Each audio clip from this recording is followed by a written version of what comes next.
Hello, welcome back. I apologize for the lower video quality. My iPad has decided to stop cooperating with me, and I wanted to get another vlog out, and I didn't want to spend the rest of my night troubleshooting it. Alright, so I just want to get right down to business to see how quickly I can get through all of this. I've had several playtests of Panda's Labyrinth over the last couple of days, including one very fortuitous two-player playtest, which confirmed some suspicions I had about the two-player game, but it wasn't as bad as I thought, as well as a three-player playtest, where I got to stress test a lot of the mechanics. So here you can see my first copy of the rules, and like any true first copy, hold on as I learn how to use this new camera. Like any true first copy of the rules, it is very, very handwritten. I just finished typing up in Pages a nice version of the rules, including little notes for things I want to turn into sidebars and spots where I now have to go and make diagrams and graphics. So the game is moving along quite quickly. The deadline for me is February 15th, so I don't have a lot of time left because I'm going to be traveling. The actual contest deadline is February 20th, but I need to get everything submitted by the 15th because I'm out of the country on the 16th. Alright, so what else have we got going on? One thing I wanted to show you was a change that I made in my second to last iteration, which was making the rooms colored. This change is interesting. Previously, the 16 rooms used to all be black, and then they'd have different arrangements of doors and ledges, or archways and ledges. I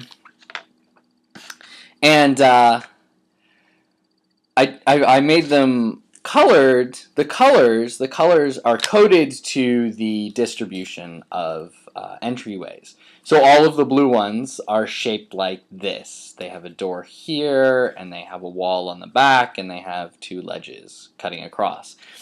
And this was for two reasons. And I mean, I think the source of the constraints is kind of interesting. On one hand, I was taking into consideration the setup. Setting up the game when all the pieces were black, were just these black rooms, was actually quite difficult. You had to look at the diagram, and you had to figure out what piece you were holding and where it went. And so setup actually took up most of my 45-minute allotment of game time. So by making them color-coded, the setup diagram is actually now color-coded, and the black ones that go in the middle, you just put however they land, and the other ones, what you do is once you get the colors in the right places, you just line them up so the outside wall of the labyrinth is closed, has no doors on it. It's very, very quick now because of the colors. The other reason is thinking about assembly. If you had to assemble this game, if all of the pieces were identical, assembly would be a difficult process. You'd have to first sort everything into its respective groups to make the rooms and then build them, and the assembly booklet would be as long as the rule booklet. This way, though, you can color group them, and then you can just show a little picture of each of the colors of rooms, and because the walls are colored, it should be very easy to see how you build all of the pieces. Also, because they can only go together one way. Once you get the four right pieces in your hand, there's only one way to actually assemble them. So you can't get it wrong. So yeah, and that's interesting because usually 2 weeks into a design, you're not thinking about, oh, how is the game setup going to affect the play experience? Or even more, how is the game assembly going to affect the experience? So I think this is kind of, this is exciting for me because this was novel considerations that shaping the design a bit.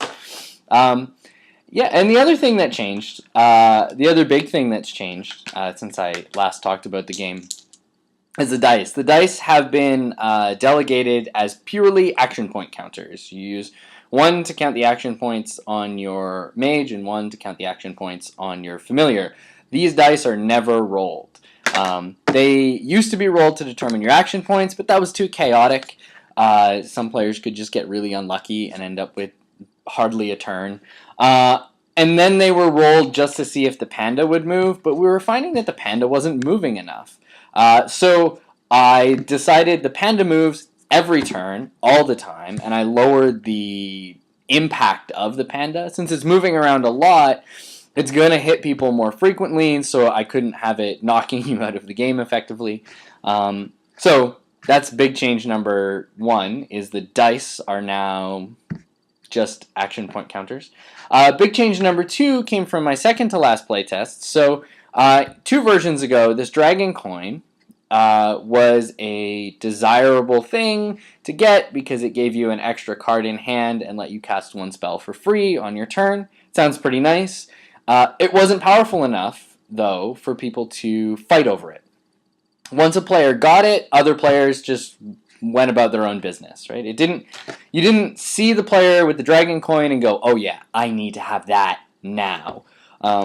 So I made a revision, I changed the way the dragon coin works, and instead of giving you sort of a small bonus that fit neatly into the existing game mechanics, I added new game mechanics. I added 3 dragon spell cards. So when you get the dragon coin, you get the 3 dragon spell cards, and you can cast 1 of them on your turn if you have the dragon coin. And these are all really powerful, awesome spells that when you use one, the other players are going to say, oh, I need to have that now, right? And so now the dragon coin actually fills the role of something you fight over. And you don't win the game by having the dragon coin, but it sure helps you win the game. And you sure want it when you see other people using, Roar of the Dragon to move all of the other mages in the game around and affecting everybody else. And so, that's kind of where I'm at. The game's in a really good, stable place. The next thing that I need to do, or I would really like to do if I can get the opportunity, is a 5-player playtest. I've got the components, 5-player colors, that the game could technically support 5 players, and we've got 5 different mages, 1 in each color, and I need to see if it actually plays out. If the game length is still okay. I still want it to fall under 45 minutes. It's a really light, furious romp in a labyrinth where you're throwing spells and collecting crystals, and it's got a little bit of that second. You're sort of racing to be in second. You don't want to be the first person to get 3 crystals, because the first person to get 3 crystals is going to get jumped on and exploded by a lot of fireballs. You want to be the second person into that room. Now that everybody has used all of their fireballs, you scoop up all of those crystals and then win the game. And so it's really fun. It's kind of fast. The rulebook looks really intense, but that's just because I've written it in a way that it covers all exceptions by the way that it's worded, and that's just my style. So I need to try it with 5 players, so that's the next thing that I am up to. And the last thing I wanted to show was the adorable little art. So you can see the purple mage there. I've got the black mage now, and the yellow. I actually have the blue and the red ones as well. They're boys. The red one has a little fox, and the blue one has an owl. I just haven't put those on cards yet. And all of the little illustrations are done by my friend Josh Rivers, who's actually a game designer. He's got a game out, Crisis Hunters by Flux Capacity. There's a little plug for you, Josh. And he saw the game. We were chatting about it, and he was like, "Yeah, I could do some quick little illustrations for you. It'd be a nice break from the regular, deadline-driven complex art that he does." So that's added a lot of cute factor to the game, it's partly driving the way I talk about it and think about it. It could easily have a very serious elderly mages theme. But I think the cuteness really fits well with the gameplay, better than a hyper-realistic mage battle in a labyrinth would. Okay, so that's all I've got for today.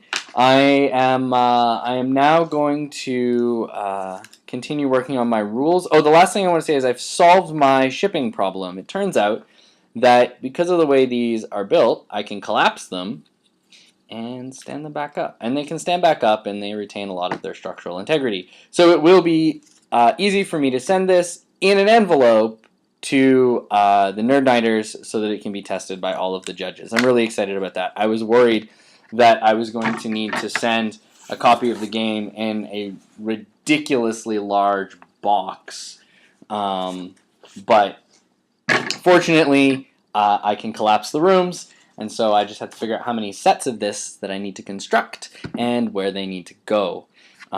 So that's it. Those are all of the exciting things. I'm off to continue polishing my rule set and trying to find 4 other people to crash through a 5-player game. All right, thanks for tuning in, and I'll see you next time.